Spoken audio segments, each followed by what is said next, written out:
실크로드의 진짜 끝은 한국이었다. 전 세계 고대 상업사 학계를 뒤흔든 이 한마디가 누구의 입에서 나왔는지 아십니까? 바로 엘리오 르베르. 프랑스 소르본 대학의 고대 상업사 권위자입니다. 그런데 불과 1년 전만 해도 그는 실크로드가 중국 장안에서 끝난다고 확신했습니다. 2024년 국제고고학회 통계에 따르면 서구 학자 중 실크로드가 한반도까지 이어졌다고 인정하는 비율은 전체의 3%도 안 됩니다. 엘리오 역시 그 97% 중 한 명이었죠. 그런 그가 왜 갑자기 모든 주장을 뒤집었을까요? 그가 유럽 박물관과 한국에서 무엇을 발견했길래 평생의 확신을 버렸는지, 왜 한반도가 실크로드의 진짜 끝이라고 선언했는지, 그 놀라운 반전의 이야기를 지금부터 들려드리겠습니다. 이 영상을 끝까지 보시면 여러분은 한국인으로서 얼마나 자랑스러워해야 하는지 깨닫게 될 것입니다. 구독과 좋아요는 더 좋은 영상을 만드는데 큰 힘이 됩니다. 댓글로 여러분의 의견을 남겨주세요. 대한민국 국민 여러분께 이 편지를 씁니다. 제 이름은 엘리오 르베르입니다. 프랑스 파리 출신이고 소르본 대학에서 고대 상업사를 연구하는 교수죠. 저는 평생 하나의 진리를 믿어왔습니다. 실크로드는 장안에서 끝난다는 것이요. 로마에서 시작된 비단길. 그 길은 시리아를 거쳐 페르시아를 지나 중앙아시아를 통과해 중국 장안에 도달했습니다. 그곳이 끝이었어요. 동방은 그저 상품을 소비하는 곳이었죠. 적어도 저는 그렇게 믿었습니다. 하지만 모든 게 바뀌기 시작한 날이 있었습니다. 제 연구실에서 로마 마이너스 유대 상업 네트워크를 조사하고 있었어요. 유대 상인들은 고대 세계에서 가장 광범위한 무역망을 가지고 있었습니다. 로마 제국 전역, 중동, 페르시아, 심지어 인도까지요. 오래된 문헌을 뒤지고 있었습니다. 10세기 유대 상인의 기록이었어요. 아랍어로 쓰여 있었죠. 그 문헌에 이상한 구절이 있었습니다. 동쪽 끝에 푸른 나라가 있다. 그곳 사람들은 정직하고 바다를 두려워하지 않으며 금과 비단을 교환한다. 푸른 나라라고요? 저는 중국을 말하는 줄 알았어요. 하지만 뭔가 이상했습니다. 중국은 당나라 때 당이라고 불렸거든요. 푸른 나라라는 표현은 생소했어요. 문헌의 마지막 페이지를 넘겼습니다. 거기 작은 지도가 그려져 있었어요. 매우 오래되고 희미했습니다. 서쪽에는 로마가 있었어요. 중간에 시리아, 페르시아, 사마르칸트, 그리고 동쪽 끝에 장안. 하지만 장안 너머에 뭔가 더 있었습니다. 희미하게 그려진 선이었어요. 바다를 건너는 선. 그 끝에 작은 글씨로 이렇게 적혀 있었습니다. 끝은 동쪽 바다 너머의 조용한 왕국. 제 손이 떨렸습니다. 조용한 왕국이라고요? 장안 너머에 또 다른 왕국이 있었다는 말인가요? 동료 교수에게 물었습니다. 이 지도를 봐. 장안 너머에 뭔가 있어. 엘리오, 그건 그냥 낙서겠지. 고대 지도는 부정확해. 하지만 유대 상인들은 정확했어. 그들은 실제로 갔던 곳만 기록했거든. 저는 더 파고들었습니다. 다른 유대 상인 기록을 찾았어요. 11세기 문헌에 이런 구절이 있었습니다. 동방의 끝에는 섬이 아닌 반도가 있다. 그곳 사람들은 신을 공경하고 거래에서 거짓을 말하지 않는다. 반도라고요? 중국은 반도가 아닙니다. 대륙이죠. 저는 지도를 펼쳤습니다. 동아시아 지도였어요. 중국 동쪽에 반도가 하나 있었습니다.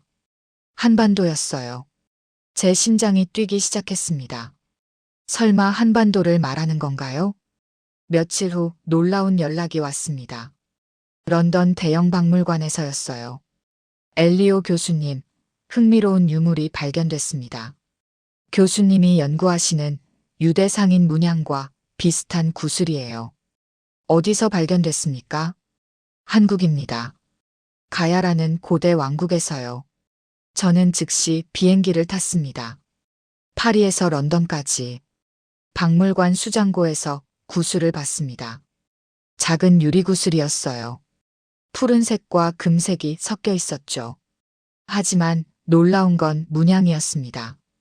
구슬 표면에 작은 문양이 새겨져 있었어요. 기하학적 패턴이었습니다. 저는 그 문양을 알고 있었어요. 제가 수년간 연구해온 유대 상인들의 상징이었습니다. 이게 정말 한국에서 나온 겁니까? 큐레이터가 고개를 끄덕였습니다. 네, 경남 김해에서 발굴됐어요. 가야 시대 무덤에서요. 연대는요? 5세기로 추정됩니다. 저는 할 말을 잃었습니다. 5세기. 그 시기는 유대 상인들이 가장 활발하게 활동하던 때였어요. 비슷한 유물이 더 있습니까? 몇 개 더 있습니다. 모두 같은 지역에서 나왔어요. 큐레이터가 다른 유물들을 꺼내 보여줬습니다. 유리구슬, 작은 청동 장식, 직물 조각. 모두 유대 상인들의 무역품과 유사했어요. 이것들의 제작지를 분석했습니까? 네, 성분 분석 결과 시리아 지역에서 만들어진 것으로 나왔습니다. 제 등에 소름이 돋았습니다. 시리아. 유대 상인들의 주요 거점이었어요. 파리로 돌아와 연구실에 틀어박혔습니다. 모든 자료를 다시 검토했어요. 유대 상인들의 경로를 추적했습니다. 로마, 시리아, 팔미라, 페르시아, 사마르칸트, 장안. 여기까지는 확실했어요. 하지만 장안 이후는요? 문헌을 더 찾아봤습니다. 중국 사서도 뒤졌어요. 당나라 기록에 이런 구절이 있었습니다. 신라와 백제는 바다 건너에 있다. 그곳에서 귀한 물건들이 온다. 신라, 백제, 한반도의 왕국들이었어요. 그리고 또 다른 기록. 신라 사람들은 정직하다. 거래에서 속이지 않는다.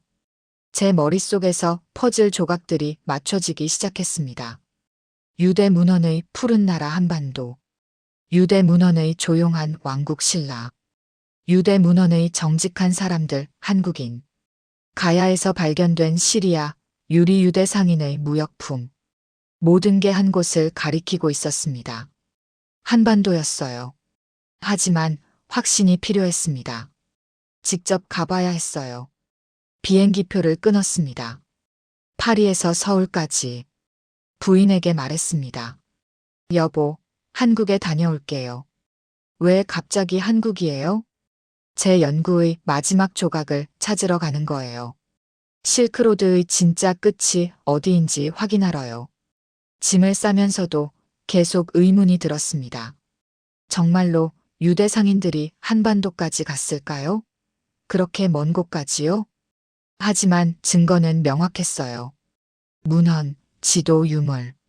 모든 것이 한반도를 가리키고 있었습니다. 공항으로 가는 택시 안에서 제가 연구해온 지도를 다시 봤습니다. 로마에서 시작해 동쪽으로 이어지는 긴 선. 그 끝에 희미하게 그려진 반도. 그곳이 바로 한국이었어요. 고대 유대 상인들은 정말 동방 끝까지 갔던 걸까요? 지도 속 마지막 빈칸이 저를 한국으로 이끌고 있었습니다. 만약 제가 한국에서 더 많은 증거를 발견한다면, 만약 정말로 유대 상인들이 한반도에 도달했다면, 이건 세계 역사를 다시 쓰는 발견이 될 겁니다. 실크로드는 장안에서 끝난 게 아니었어요. 더 동쪽이 있었습니다. 그 동쪽이 바로 한국이었습니다. 한국으로 떠나기 전 저는 유대 상인들에 대해 더 깊이 연구해야 했습니다. 그들이 정말로 한반도까지 갈 수 있었을까요? 그 먼 거리를요? 소르본 대학 도서관으로 갔습니다. 고문헌실이었어요. 먼지 냄새가 가득한 곳이었죠. 사서에게 요청했습니다. 유대 상인들의 무역 경로에 관한 모든 자료를 보여주세요. 교수님, 엄청 많은데요. 다 봐야 합니다. 책상 위에 수십 권의 책과 문헌이 쌓였습니다.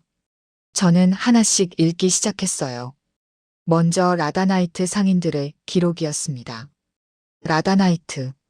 8세기에서 11세기까지 활동한 유대 상인 집단이었어요. 그들은 놀라웠습니다. 로마에서 중국까지 오갔거든요. 한 문헌에 이렇게 적혀 있었습니다. 라다나이트 상인들은 4개 언어를 말한다.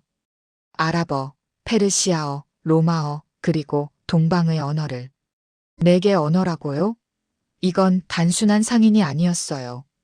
국제적 네트워크였습니다. 경로를 추적했습니다.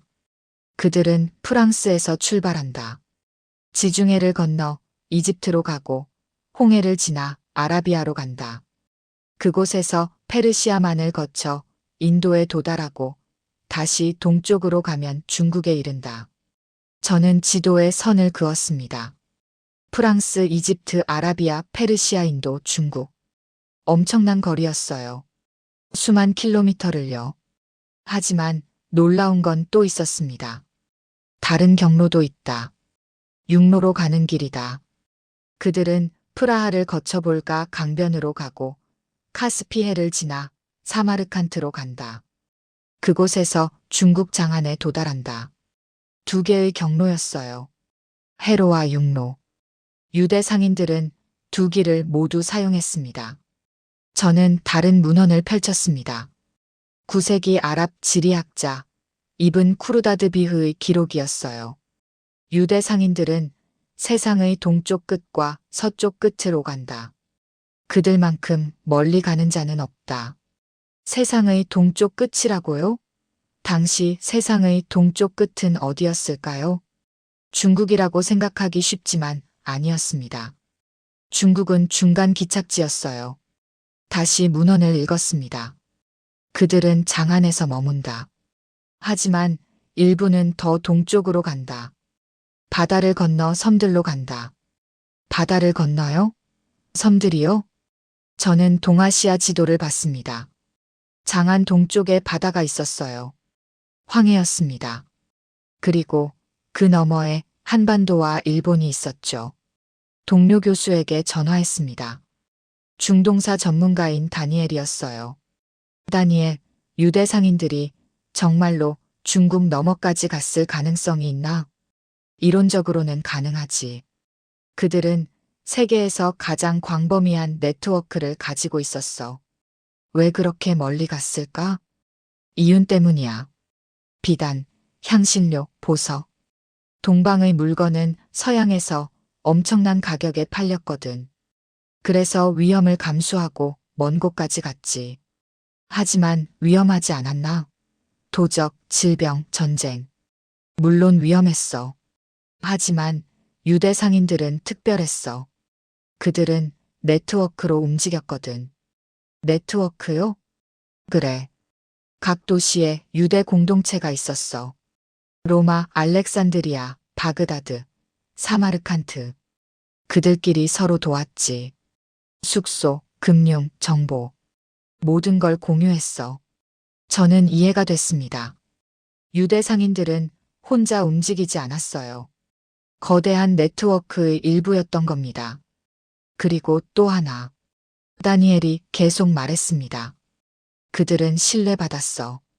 유대 율법은 정직한 거래를 강조했거든. 거짓말하지 말고, 저울을 속이지 말고, 계약을 지키라고. 그래서 다른 민족들도 유대 상인을 선호했지. 저는 메모했습니다. 신뢰. 이게 핵심이었어요. 다음 날 국립도서관으로 갔습니다. 중국 사설을 찾아봤어요. 당나라 기록이 있었습니다. 신당서였어요. 서역에서 온 상인들이 장안에 머문다. 그중 일부는 계속 동쪽으로 간다. 동쪽으로요? 장안 동쪽은 신라와 백제였습니다. 더 찾아봤습니다. 삼국사기가 있었어요. 신라의 역사서였죠. 서역 사람들이 금성에 왔다. 진귀한 물건을 가져왔다. 서역 사람들이요? 서역은 중앙아시아와 중동을 가리키는 말이었어요. 제 심장이 뛰기 시작했습니다. 서역 상인들이 신라에 왔다는 기록이 있었던 겁니다. 자료를 더 모았습니다. 일본 기록도 찾아봤어요. 일본 서기에 이런 구절이 있었습니다. 백제에서 서역의 보물이 왔다. 백제를 통해 서역 물건이 일본까지 갔다는 거였어요. 저는 경로를 재구성하기 시작했습니다. 로마, 시리아, 팔미라, 페르시아, 사마르칸트, 장안, 신라, 백제, 일본. 이게 완전한 경로였어요. 유대 상인들은 로마에서 일본까지 갔던 겁니다. 하지만 왜 한반도를 거쳤을까요? 중국에서 바로 일본으로 가면 되지 않았나요? 답은 간단했습니다. 한반도가 중개무역의 중심지였기 때문이에요.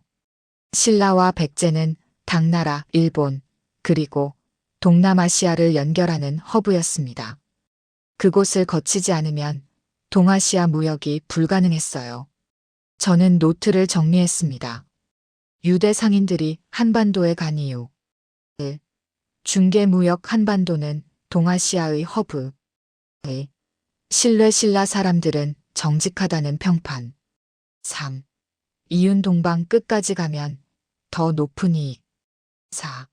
네트워크 각 지역에 유대 공동체 존재. 모든 조각이 맞아떨어졌습니다. 저는 창밖을 바라봤습니다. 파리의 하늘이 보였어요. 2000년 전 이곳에서 출발한 유대 상인들이 있었습니다. 그들은 지중해를 건너고 사막을 지나고 산맥을 넘고 바다를 건넜어요. 그 끝에 한반도가 있었습니다. 제 메모장에 적었습니다. 유대 상인들은 그 어떤 민족보다 멀리 움직였다. 그렇다면 장안 이후의 동방은 어디였단 말인가? 답은 명확하다. 한반도였다. 이제 한국으로 가야 했습니다. 직접 확인해야 했어요. 유대 상인들이 남긴 흔적을 찾아야 했습니다. 인천공항에 도착했을 때 제 마음은 떨리고 있었습니다. 정말로 유대 상인들의 흔적을 찾을 수 있을까요? 한국국립중앙박물관으로 향했습니다. 한국 학자들과의 약속이 있었어요. 박물관 연구실에서 김 박사를 만났습니다. 가야사 전문가였어요. 엘리오 교수님 환영합니다. 가야와 서역의 교류에 관심이 있으시다고요? 네, 특히 유리 유물에 관심이 있습니다. 김 박사가 미소 지었습니다. 그럼 보여드릴 게 많습니다. 우리는 수장고로 내려갔습니다. 온도와 습도가 조절된 방이었어요. 김 박사가 유리 케이스를 열었습니다. 작은 유리 구슬들이 담겨 있었어요. 이것들이 김해 대성동 고분군에서 나온 로만 글라스입니다.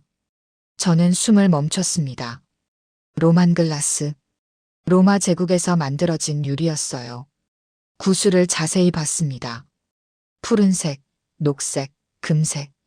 아름다운 색깔들이었어요. 성분 분석을 했습니까? 네, 했습니다.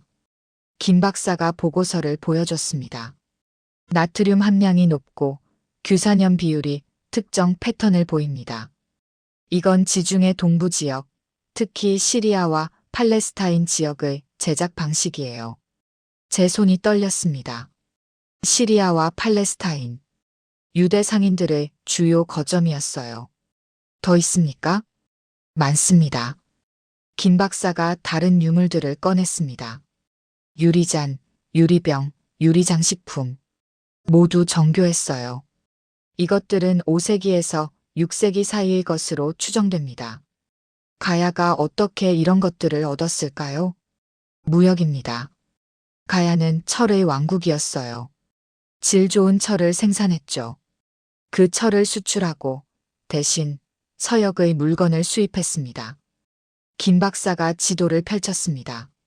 가야는 낙동강 하구에 위치했어요. 바다로 나가기 쉬운 위치죠. 중국, 일본과 교역했고 중국을 통해 서역과도 연결됐습니다. 저는 메모를 했습니다. 가야의 위치가 핵심이었어요. 구체적으로 어떤 경로였습니까? 시리아에서 출발한 물건이 페르시아 상인을 거쳐 중앙아시아로 갔어요. 그곳에서 중국 상인이 받아서 장안으로 갔죠. 장안에서 신라나 가야 상인이 사서 한반도로 가져왔습니다. 유대 상인이 직접 왔을 가능성은요? 김 박사가 잠시 생각했습니다. 가능성은 있어요. 신라와 백제의 기록에 서역인이 왔다는 언급이 있거든요. 그들이 누구였는지는 명확하지 않지만요. 저는 가방에서 제 자료를 꺼냈습니다. 유대 상인 문양 사진이었어요. 이 문양을 본 적 있습니까? 김 박사가 사진을 자세히 봤습니다. 흥미롭네요. 기하학적 패턴인데 유대 상인들이 사용하던 상징입니다. 김 박사의 눈이 커졌습니다. 잠깐만요. 그가 다른 수장고로 갔습니다. 잠시 후 작은 청동 장식을 들고 왔어요. 이걸 보세요. 청동 장식에 문양이 새겨져 있었습니다. 제가 보여준 사진과 비슷했어요. 어디서 나온 겁니까? 김해 예알리 고분에서요. 5세기 유물입니다. 저는 전율했습니다. 유대 상인의 문양이 가야에 있었던 겁니다. 이게 우연일까요? 김 박사가 고개를 저었습니다. 우연치고는 너무 정확해요. 이 문양은 한국 전통 문양이 아니거든요. 우리는 현미경으로 문양을 자세히 봤습니다. 정교했어요. 의도적으로 새긴 거였습니다. 더 조사해 봐야겠어요. 김 박사가 말했습니다. 다음 날 김해로 향했습니다. 대성동 고분군이 있는 곳이었어요. 현장에 도착했습니다.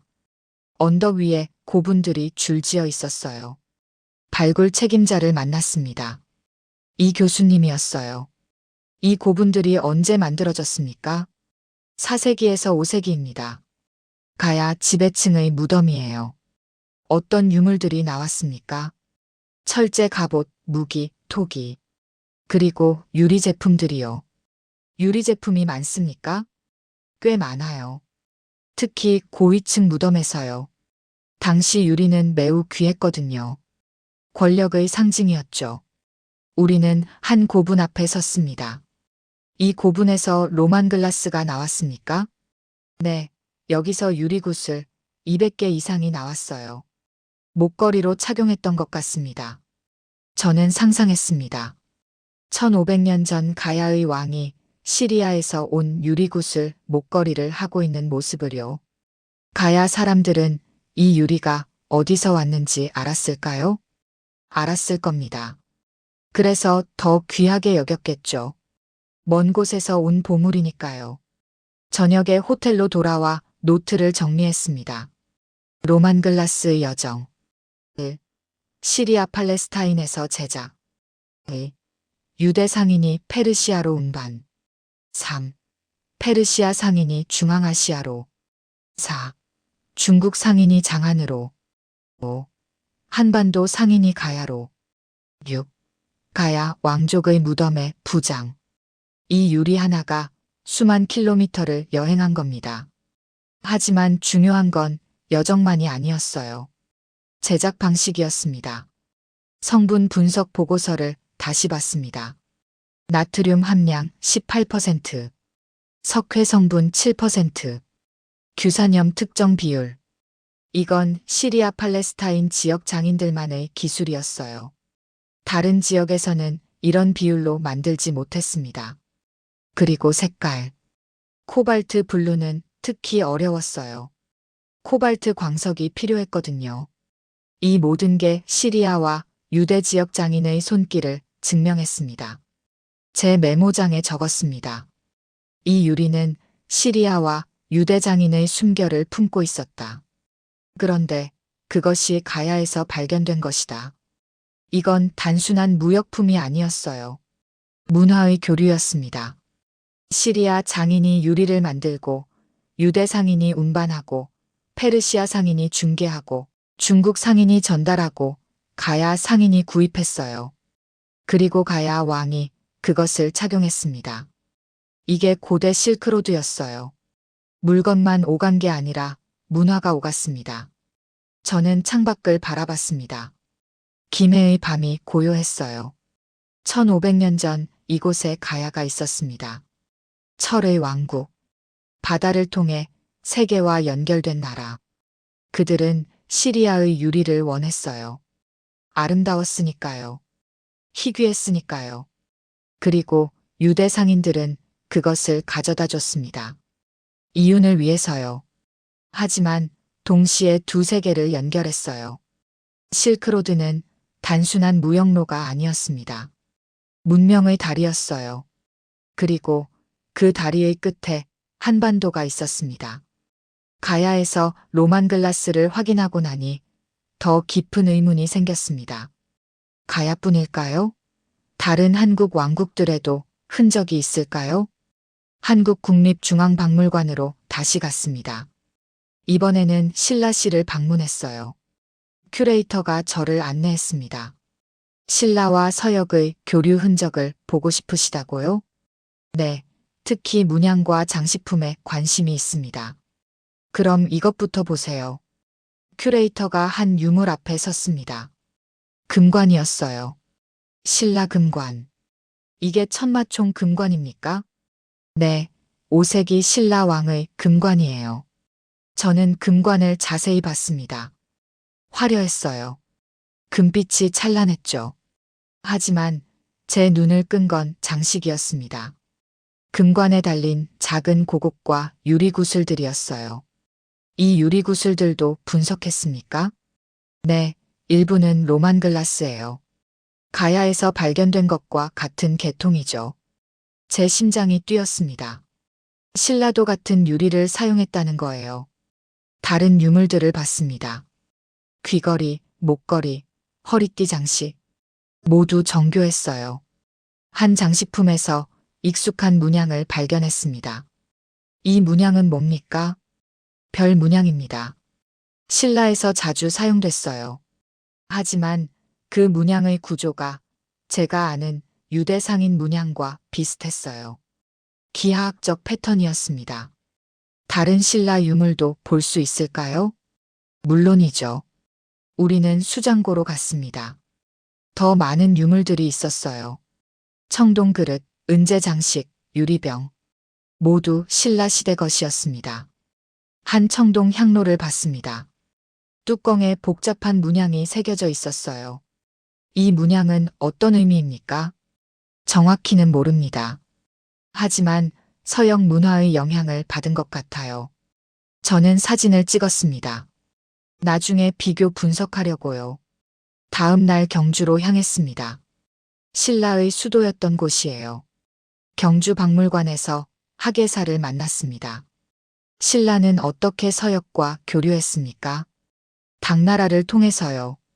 신라는 당나라와 긴밀한 관계였어요. 당나라 장안에는 신라방이라는 신라인 거주지가 있었죠. 장안에 신라인들이 살았다고요? 네, 상인, 유학생, 승려들이 살았어요. 그들이 서역 물건을 구해서 신라로 보냈습니다. 그럼 유대 상인과 직접 만났을 가능성도 있겠네요. 충분히 가능하죠. 장안은 국제도시였어요. 페르시아인, 아랍인, 유대인 모두 있었습니다. 저는 흥분했습니다. 신라인과 유대 상인이 장안에서 만났을 수 있다는 거예요. 신라 기록에 서역인에 대한 언급이 있습니까? 삼국사기에 몇 차례 나옵니다. 서역 승려가 왔다. 서역 물건을 바쳤다 같은 기록이요. 저는 메모했습니다. 서역 승려, 서역 물건. 모두 교류의 증거였어요. 일주일 후 서울로 돌아왔습니다. 이번에는 고려시대를 조사하려고 했어요. 박물관 고려실로 갔습니다. 큐레이터가 특별한 유물을 보여줬어요. 이게 고려 사리 장엄구입니다. 사리를 모시는 장엄구였어요. 불교 유물이죠. 금속으로 만들어졌고 표면에 정교한 문양이 새겨져 있었습니다. 저는 문양을 자세히 봤습니다. 그리고 숨이 멎었어요. 유대 상인 문양이었습니다. 정확히 같았어요. 이 문양의 의미를 아십니까? 불교적 상징으로 해석됩니다만 정확한 기원은 불명확해요. 저는 제 자료를 꺼냈습니다. 유대 상인 문양 사진이었어요. 큐레이터가 두 문양을 비교했습니다. 놀랍네요. 거의 똑같아요. 이게 우연일까요? 우연치고는 너무 정확해요. 우리는 다른 고려 유물들도 조사했습니다. 청자, 금속공예품, 불교 유물. 여러 곳에서 비슷한 문양이 발견됐어요. 모두 유대 상인 문양과 연관이 있었습니다. 고려도 서역과 교류했습니까? 물론입니다. 고려는 송나라, 원나라와 교역했어요. 그들을 통해 서역 물건이 들어왔죠. 아랍 상인도 왔다고 들었습니다. 맞아요. 고려사에 대식국인이 왔다는 기록이 있어요. 대식국은 아랍을 가리키죠. 저는 전율했습니다. 아랍 상인이 고려에 직접 왔다는 거예요. 그들이 뭘 가져왔습니까? 향료, 약재, 보석, 그리고 유리 제품도요. 유리요? 네, 고려 왕실에서 서역 유리를 매우 좋아했어요. 희귀했거든요. 저는 모든 퍼즐이 맞춰지는 걸 느꼈습니다. 가야 로만 글라스, 유대 문양, 신라 로만 글라스, 서역 교류, 고려 유대 문양, 아랍 상인. 세 왕국 모두 서역과 연결되어 있었어요. 호텔로 돌아와 노트를 정리했습니다. 한반도 왕국들의 공통점. 1. 서역 유리 사용. 2. 유대 상인 문양 존재. 3. 해상 육상 무역로 활용. 4. 정직한 거래 문화. 특히 마지막이 중요했어요. 정직한 거래. 유대 상인 문헌에 반복적으로 나오는 표현이었습니다. 동방 끝의 사람들은 정직하다. 왜 그렇게 강조했을까요? 답은 간단했습니다. 정직해야 장기 거래가 가능하니까요. 실크로드는 일회성 거래가 아니었어요. 수백 년 동안 이어진 네트워크였습니다. 그러려면 신뢰가 필수였어요. 약속을 지키고 품질을 보증하고 정직하게 거래해야 했죠. 한반도 왕국들이 그걸 했던 겁니다. 그래서 유대 상인들이 계속 왔어요. 제 메모장에 적었습니다. 나는 깨달았다.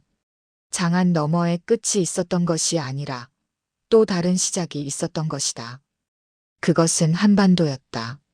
실크로드는 장안에서 끝나지 않았어요. 황해를 건너 한반도로 이어졌습니다.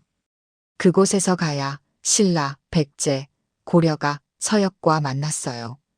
유리를 교환하고 문양을 공유하고 문화를 나눴습니다. 이게 진짜 실크로드였어요. 물건만 오간 게 아니라 문명이 교류했습니다. 그리고 그 교류의 증거가 지금 박물관에 고스란히 남아 있었습니다. 박물관에서 유물을 확인한 것만으로는 부족했습니다. 저는 실제 항로를 따라가 보고 싶었어요. 유대 상인들이 어떻게 한반도에 도달했는지 확인하려고요. 부산으로 향했습니다. 한반도의 관문이었던 곳이죠. 부산 박물관에서 해양사 전문가를 만났습니다. 최 교수님이었어요. 고대 해상 실크로드에 대해 연구하신다고요? 네, 특히 유대 상인들의 항로에 관심이 있습니다. 최 교수가 지도를 펼쳤습니다. 동아시아 해상 지도였어요. 고대 해상 실크로드는 크게 두 가지였어요. 남방 항로와 북방 항로. 남방 항로는요? 인도양을 거쳐 동남아시아로 가는 길이죠. 말라카 해협을 지나 중국 남부에 도달해요. 북방 항로는요? 페르시아만에서 출발해 인도 서해안을 따라 올라가고 동중국해를 거쳐 한반도로 오는 길입니다. 제 손가락이 지도를 따라갔습니다. 페르시아만, 인도, 동남아, 중국, 한반도. 한반도가 최종 목적지였습니까? 일부는 그랬어요. 하지만 대부분은 중계지였죠. 여기서 일본으로 가거나 다시 중국으로 갔습니다. 왜 한반도를 거쳤을까요? 최 교수가 미소 지었습니다. 철 때문입니다. 가야의 철은 품질이 뛰어났어요. 일본이 특히 원했죠. 그래서 상인들이 가야에 들렀습니다. 저는 메모했습니다. 철. 이게 핵심이었어요. 그리고 또 하나. 최 교수가 계속 말했습니다.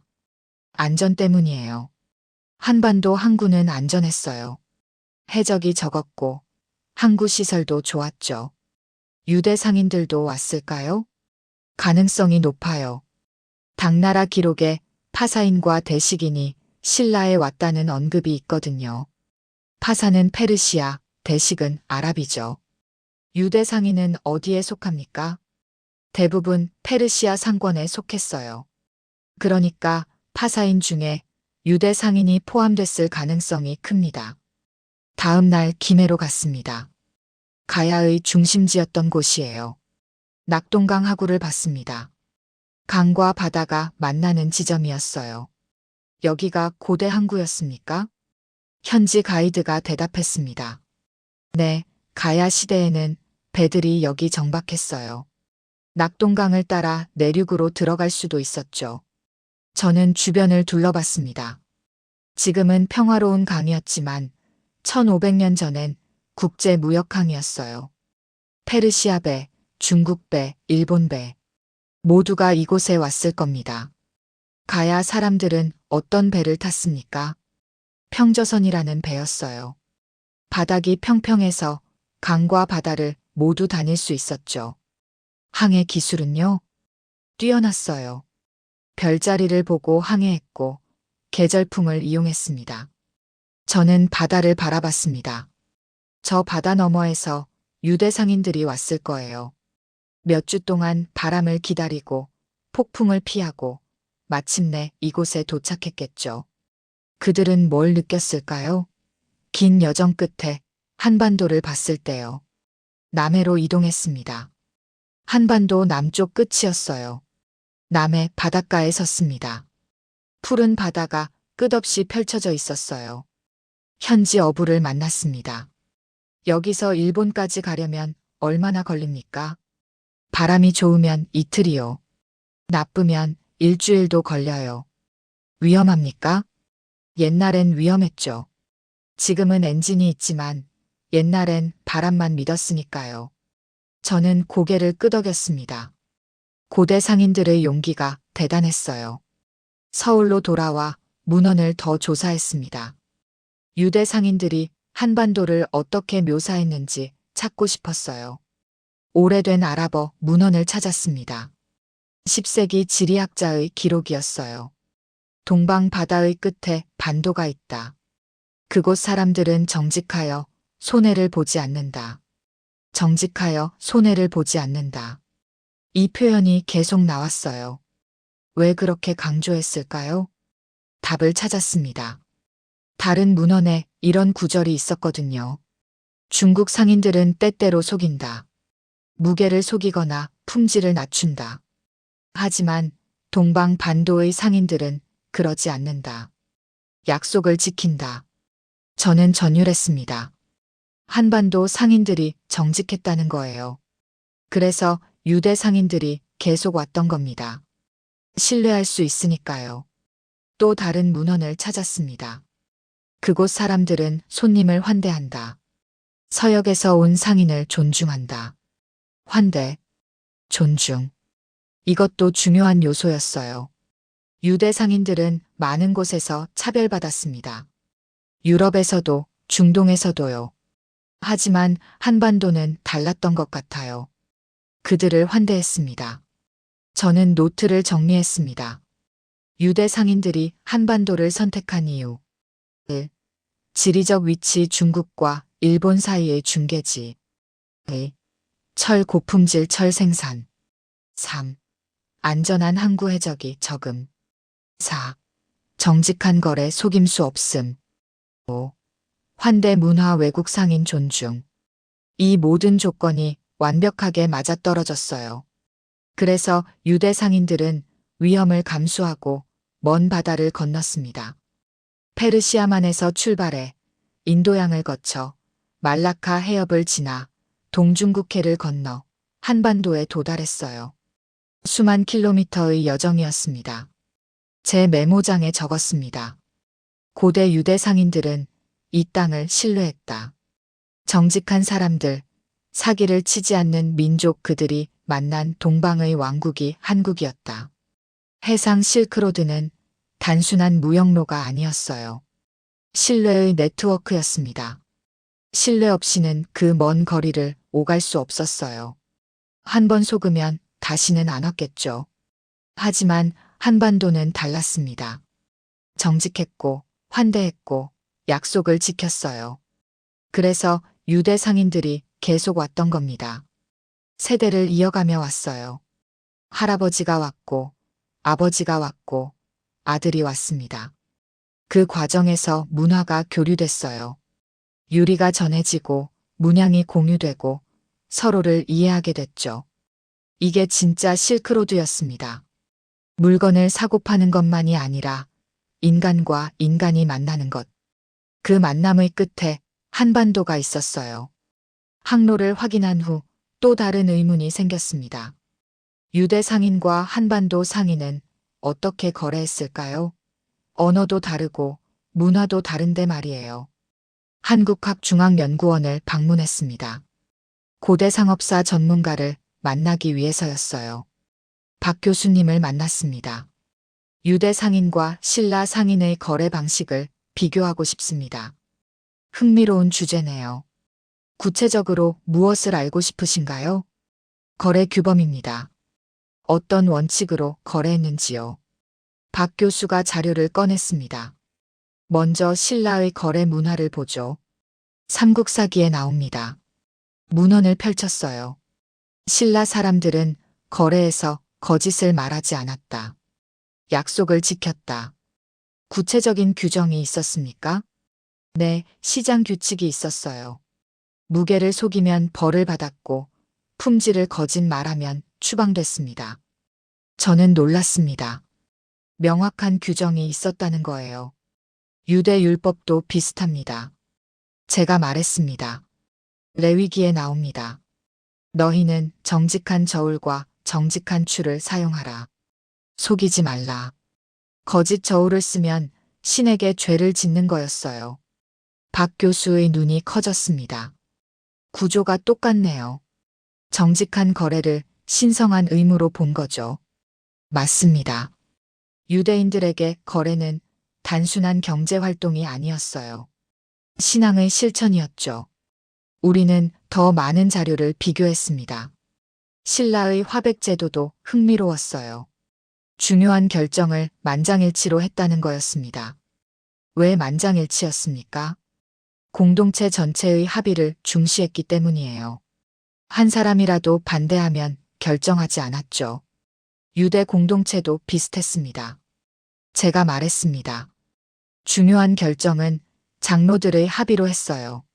특히 상업 분쟁은 랍비가 중재했죠. 양측이 모두 동의해야 결론이 났습니다. 공동체 합의라는 점에서 같네요. 네, 그리고 또 하나. 계약을 매우 중시했어요. 저는 제 자료를 꺼냈습니다. 유대 상인들은 구두 계약도 문서만큼 중요하게 여겼어요. 한 번 약속하면 반드시 지켰죠. 안 지키면 공동체에서 추방됐습니다. 신라도 똑같았어요. 박 교수가 다른 기록을 보여줬습니다. 신라 화랑도의 세소고개 중 하나가 신의가 있을 것이었어요. 약속을 지키는 게 무사의 덕목이었죠. 저는 메모하기 시작했습니다. 유대 상인과 신라 상인의 공통점. 1. 정직한 저울 사용. 2. 품질 보증. 3. 계약 준수. 4. 공동체 합의. 5. 신성한 의무로서의 거래. 이건 우연이 아니었어요. 왜 이렇게 비슷할까요? 제가 물었습니다. 두 가지 가능성이 있어요. 박 교수가 대답했습니다. 첫째, 직접 영향. 유대 상인들이 와서 거래 방식을 전했을 수 있어요. 둘째는요, 보편적 원칙입니다. 장기 거래를 위해서는 신뢰가 필수니까요. 서로 독립적으로 같은 결론에 도달했을 수 있죠. 저는 고개를 끄덕였습니다. 둘 다 가능했어요. 다음 날 국립민속박물관으로 갔습니다. 한국의 전통 상업 문화를 보고 싶었어요. 전시실에서 조선시대 시장 재현을 봤습니다. 조선시대에도 정직한 거래를 중시했습니까? 학예사가 대답했습니다. 물론입니다. 신용이라는 개념이 매우 중요했어요. 신용 잃으면 장사를 못했죠. 어떻게 신용을 쌓았습니까? 약속을 지키고 품질을 보증하고 손님을 속이지 않는 거였어요. 대대로 물려받은 가게들은 신용으로 유지됐습니다. 저는 유대 상인들의 가게를 떠올렸습니다. 그들도 대대로 가게를 물려받았어요. 할아버지의 신용이 손자에게 이어졌죠. 한국 속담에 신용이 재산이라는 말이 있습니다. 학예사가 말했습니다. 돈보다 신용이 중요하다는 뜻이에요. 유대인도 똑같은 말이 있어요. 제가 말했습니다. 좋은 이름은 큰 재산보다 낫다. 탈무드에 나오는 말이죠. 우리는 서로를 바라봤습니다. 놀라운 일치였어요. 저녁에 호텔로 돌아와 생각했습니다. 왜 두 문화가 이렇게 비슷할까요? 답은 실크로드였어요. 실크로드는 물건만 운반하지 않았습니다. 가치관도 운반했어요. 유대 상인들이 한반도에 왔을 때 그들은 물건만 가져온 게 아니었어요. 정직한 거래 방식도 보여줬죠. 그리고 한반도 상인들은 그것을 배웠습니다. 아니, 이미 알고 있었을 수도 있어요. 그들도 정직을 중시했으니까요. 두 문화가 만났을 때 서로를 인식했을 겁니다. 아, 이 사람들은 우리와 같은 원칙으로 사는구나. 그래서 신뢰가 생긴 거예요. 제 메모장에 적었습니다. 나는 두 민족이 서로를 배운 적 없다고 생각했다. 그러나 그들은 같은 원칙으로 거래했다. 정직, 계약, 신뢰 이것이 둘을 연결했다. 실크로드는 상품의 길이 아니었어요. 가치의 길이었습니다. 정직이라는 가치, 신뢰라는 가치, 계약이라는 가치. 이 가치들이 로마에서 시작해 시리아를 거쳐 페르시아를 지나 중앙아시아를 통과해 장안에 도달하고 한반도에 이르렀어요. 그리고 그곳에서 이미 같은 가치를 가진 사람들을 만났습니다. 그래서 거래가 가능했던 거예요. 언어는 달랐지만 원칙은 같았으니까요. 저는 창밖을 바라봤습니다. 서울의 밤이었어요. 지금도 한국 사람들은 신용을 중시합니다. 약속을 지키고 정직하게 거래하죠. 2000년 전 신라 상인들의 DNA가 지금도 살아있는 거예요. 그리고 그 DNA는 유대 상인들의 DNA와 놀라울 정도로 비슷했습니다. 정직, 신뢰, 계약. 이것이 두 민족을 연결한 달이었어요. 대한민국 국민 여러분, 엘리오입니다. 한국에서의 마지막 날이었습니다. 3개월간의 연구를 마무리하려고 했어요. 하지만 마지막으로 가야 할 곳이 있었습니다. 국립중앙박물관의 특별수장고였어요. 일반에 공개되지 않는 유물들이 보관된 곳이죠. 관장님이 직접 안내해 주셨습니다. 엘리오 교수님, 마지막으로 보여드릴 게 있습니다. 무엇입니까? 최근 발굴된 유물이에요. 아직 공개 전입니다. 우리는 깊은 수장고로 내려갔습니다. 온도가 차갑게 유지되고 있었어요. 관장님이 유리 케이스를 열었습니다. 작은 금속 용기가 있었어요. 이게 경주에서 발견된 사리암입니다. 8세기 것으로 추정돼요. 사리암 표면에 정교한 문양이 새겨져 있었습니다. 저는 숨을 멈췄습니다. 그 문양을 알고 있었어요. 유대 상인 문양이었습니다. 정확했어요. 이 문양의 의미를 아십니까? 불교 상징으로 추정했는데 정확하지는 않아요. 이건 유대 상인들의 상징입니다. 관장님이 놀란 표정으로 저를 봤습니다. 정말입니까? 네, 제가 30년 동안 연구해온 문양이에요. 틀릴 리 없습니다. 우리는 현미경으로 문양을 자세히 봤습니다.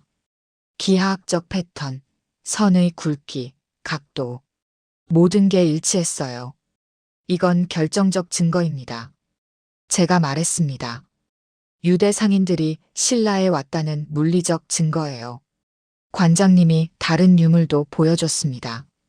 청동 거울, 유리병, 직물 조각.